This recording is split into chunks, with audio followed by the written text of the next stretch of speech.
Bueno, arranquemos con una pregunta que es clave para entender todo esto. ¿Qué pasa cuando un pueblo se enamora de una idea que al final termina por traicionarlo?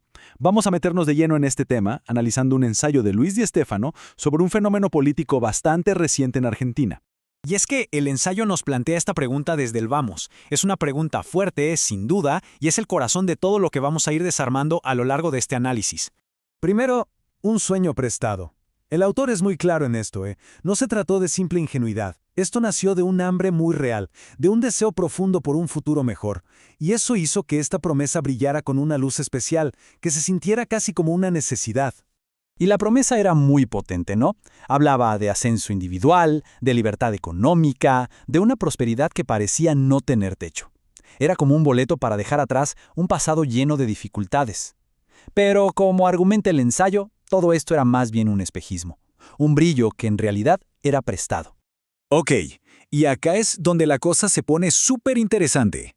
El análisis traza una línea, una distinción que es fundamental entre dos grupos que apoyan esta misma idea.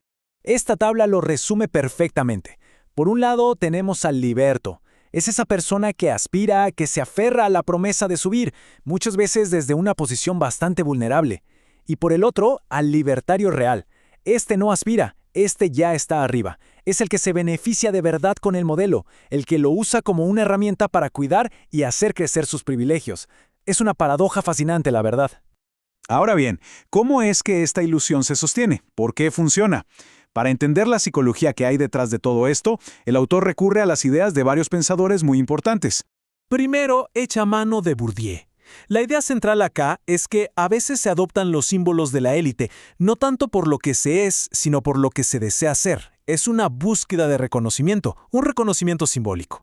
Luego, con Piketty, el análisis se mete en una aparente contradicción. ¿Cómo es que los sectores populares terminan apoyando políticas que, en la práctica, benefician más que nada a una minoría ya rica? Es la imagen de estar empujando el carro en el que otros viajan mucho más cómodos. Y finalmente, con Nancy Fraser, llegamos a la parte más emocional del asunto. Porque la adhesión a esta idea no es solamente algo racional, es un sentimiento. Y es un sentimiento tan, pero tan fuerte, que puede aguantar incluso cuando la realidad económica te empieza a dar cachetazos. Pasemos ahora a la historia. Porque, ¿es todo esto algo totalmente nuevo? El autor sugiere que no, que en realidad es como un eco de un drama que ya se ha visto antes en Argentina. Para esto, se desempolva un concepto histórico clave, el medio pelo. La idea de Jauretche sobre esos sectores que adoptan los valores y sueños de una élite a la que, en el fondo, nunca van a pertenecer del todo. Entonces, el punto central es este. El liberto de hoy vendría a ser una versión 2.0 del medio pelo de antes. Es la misma tensión social, la misma dinámica, pero con un ropaje nuevo, más moderno. Pero bueno, toda ilusión tiene su límite, ¿no? Y la narrativa nos lleva justamente a ese momento, a ese punto de quiebre en que la gran promesa se da de frente contra la pared de la experiencia de todos los días. Y acá está el nudo de todo el asunto. Porque el problema no es tanto haber creído en la promesa. Para nada. El verdadero conflicto aparece cuando tu propia vida, tu día a día, te empieza a gritar que eso que te prometieron simplemente no está pasando.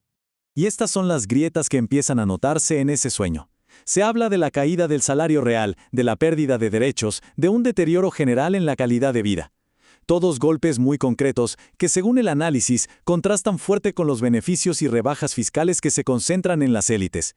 Entonces, si el espejismo se rompe, ¿qué viene después? El ensayo cierra con una reflexión sobre lo que podría ser el despertar de una nueva conciencia colectiva. Porque, según el autor, este no es necesariamente el final del camino. Es, más bien, un posible punto de inflexión. La conciencia de clase, nos dice, no es que muera, sino que a veces duerme. Y cuando despierta, bueno, ahí es cuando tiene el poder de cambiar la historia. El ensayo no se queda ahí, sino que propone un camino hacia adelante, hacia la reconstrucción. El primer paso sería recuperar esa identidad colectiva. Después, reconstruir lazos de solidaridad, la comunidad. Y por último, entender que la fuerza de un pueblo que se reconoce a sí mismo es irreemplazable.